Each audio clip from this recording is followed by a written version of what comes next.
This is the heartbreaking story of a couple that suffered more than most. Frank Petts was born on the 9th of April 1882 in Kings Lynn, Norfolk. His father Aaron Petts was a local fisherman, and his mother Anne was also from a fishing family. His early life was spent in the small yards and streets around Pilot Street and North Street. He lived with his parents and 9 siblings in Begley's Yard, and on the 10th of January he married Mabel Cousins. She was what people from the community would call townfolk, which meant she came from outside the fishing community. After the marriage, the family settled in Birchwood Street, and they had their first child in 1904, who they named Frank.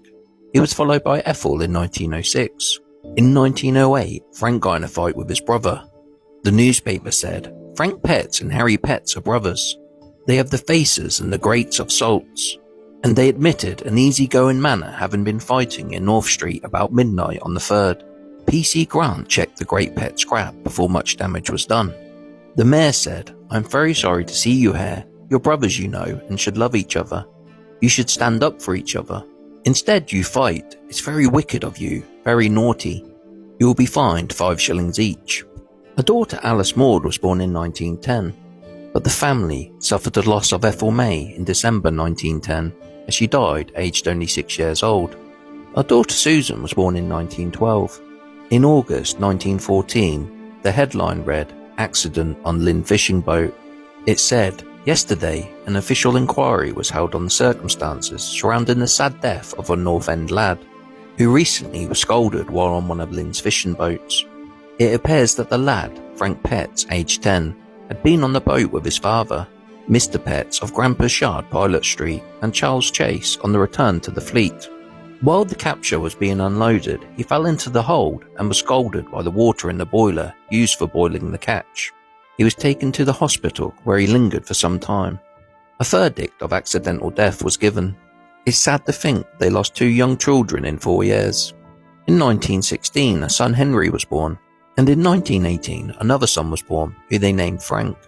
Sadly, Frank died aged only 6 months. At the outbreak of World War II, Frank and Mabel were still living in Begley's Yard, North Street. Frank was now working as a dock labourer. His son Harry was in the Royal Air Force, and in 1941 he was driving an officer through Darlington when his car skidded and hit a wall. Petts was unconscious and taken to hospital, where he died the next day. This was the 4th child they had lost. Mabel died in 1949, aged 67. Frank lived in Begley's Yard until the yard was demolished in the 1950s, when he moved to Sir Lewis Street. He died in 1960, aged 78. So rest in peace, you will be remembered. This girl's life was over before it truly begun. Today, I will tell you the heartbreaking story of Jean Elizabeth Jude. She was born in 1919 in Kings Lynn, Norfolk, and she was the 4th child of George Jude and Eleanor Rudd.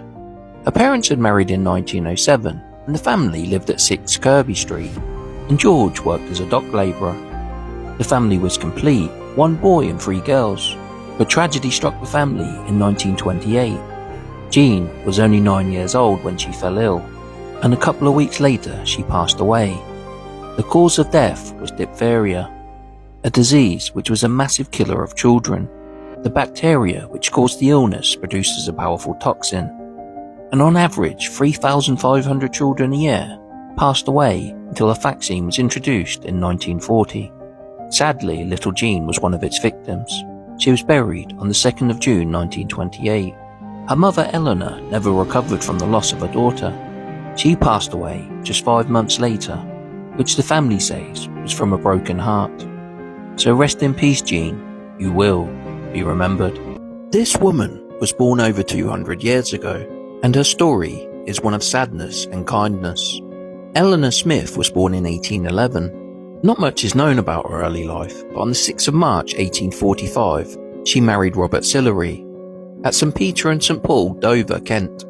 Robert was a doctor of medicine and had served as a senior physician in the military mental hospital. He had lost his first wife Frances in 1834. The 1851 census shows the family living at Charlton Lodge, Dover. The family had 4 servants. In May 1859, Eleanor and Robert headed to London for a short break, but they intended to proceed to Bath.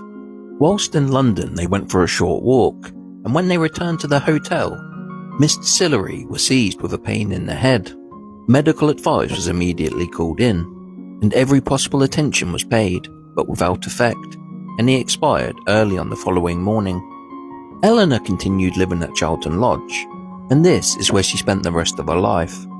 She passed away on the 27th of January 1880, aged 69. Her obituary rarely brought to life what sort of woman she was. It said, "We regret to announce the death of Mrs. Sillery, widow of Dr. Sillery. The deceased lady, who though afflicted with deafness and deprived of the faculty of speech, was eloquently known in Dover by her acts of benevolence. For some time she had been suffering from bronchitis and succumbed on Tuesday morning. Mrs. Sillery will be greatly missed by a circle of friends, while the poor will lose one of their best and kind friends." At the funeral, her servants, about a dozen in number, followed on foot, and a large number of townspeople accompanied. It is said she remembered her old servants in her will. The coachman, who had been a very faithful servant, received £300. The head gardeners £100 each. A lady's maid left £300, the butler £100, and several others £100 each. £100 is worth about 18,000 in today's money. So rest in peace, Eleanor. You will be remembered.